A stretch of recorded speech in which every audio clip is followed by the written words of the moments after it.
सा सीट है सिवान सदर जो कि भाजपा का गढ़ है और उसमें चुनाव हार जाना क्या कमियां मानते हैं? क्योंकि भारतीय जनता पार्टी हमारी माँ है।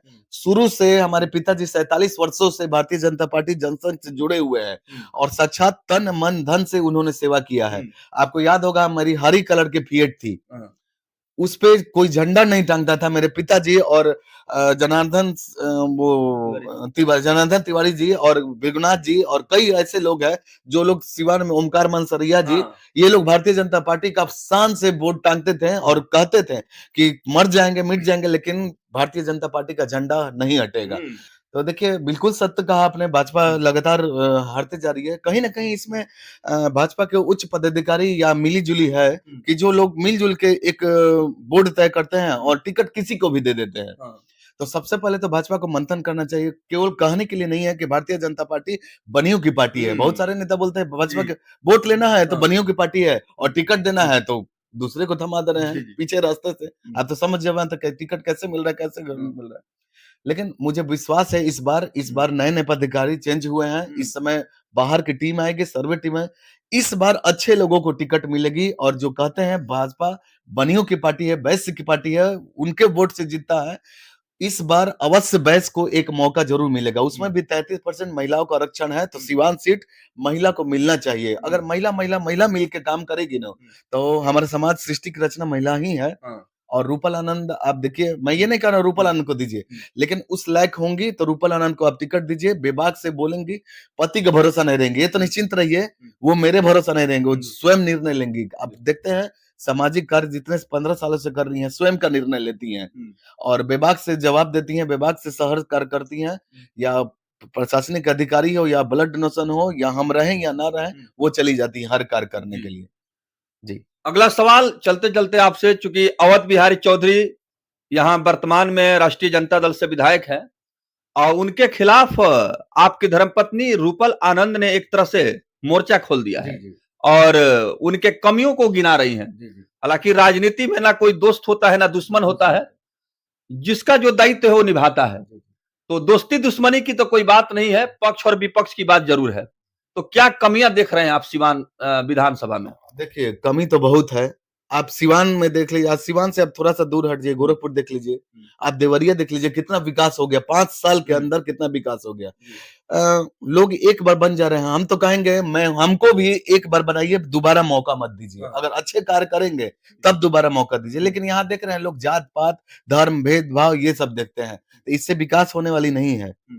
इस सब अगर भारतीय जनता पार्टी आपको तरजीह नहीं देती है और कहीं आपको महागठबंधन से राष्ट्रीय जनता दल से ये मौका मिल जाता है तो उस परिस्थिति में आपकी धर्मपत्नी रूपल आनंद और आप लोग क्या करेंगे? बिल्कुल हम नहीं जाएंगे क्योंकि भारतीय जनता पार्टी हमारी माँ है। शुरू से हमारे पिताजी 47 वर्षों से भारतीय जनता पार्टी जनसंघ से जुड़े हुए हैं और साक्षात तन मन धन से उन्होंने सेवा किया है। आपको याद होगा हमारी हरी कलर की फिएट थी, उस पे कोई झंडा नहीं टांगता था। मेरे पिताजी और जनार्दन तिवारी जी और विघुनाथ जी और कई ऐसे लोग हैं जो लोग सिवान में ओमकार मनसरिया जी, ये लोग भारतीय जनता पार्टी का शान से वोट टांगते थे और कहते थे कि मर जाएंगे मिट जाएंगे लेकिन भारतीय जनता पार्टी का झंडा नहीं हटेगा। तो ये लोग उस परिवार से रूपल आनंद आ रही हैं, हम आ रहे हैं।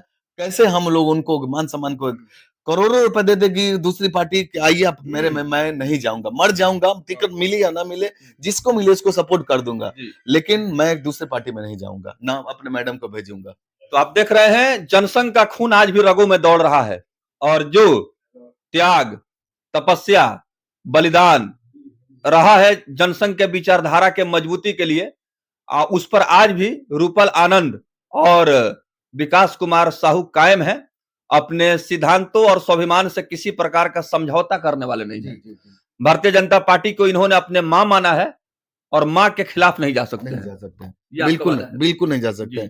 देखिए मैं तो भारतीय जनता पार्टी और उच्च पदाधिकारियों से हाथ जोड़ के कहना चाहूंगा कि देखिए सोचिए समझिए, किसी की बातों में नहीं रही है, क्योंकि इस बार बहुत अच्छे पदाधिकारी आए हैं। राहुल तिवारी जी भी अच्छे आए हैं, मंगल पांडे जी भी बहुत सोच समझ के इस बार कार्य करने वाले हैं, क्योंकि कई बार से भारतीय जनता पार्टी यहाँ हारते आ रही है। आप छपरा में देख लीजिए सीएन गुप्ता, कितना सपोर्ट वैसे का मिला, अच्छा कार्य किए, जीते भी, लेकिन दुर्भाग्यवश एक बार दोबारा फिर लोगों ने मिलके हरवा दिया, चाहे जो भी किया। गोपालगंज देख लीजिए, आप लोग कितना अच्छा भारतीय जनता पार्टी जीत गई, कहीं ना कहीं वहां संगठन मजबूत है।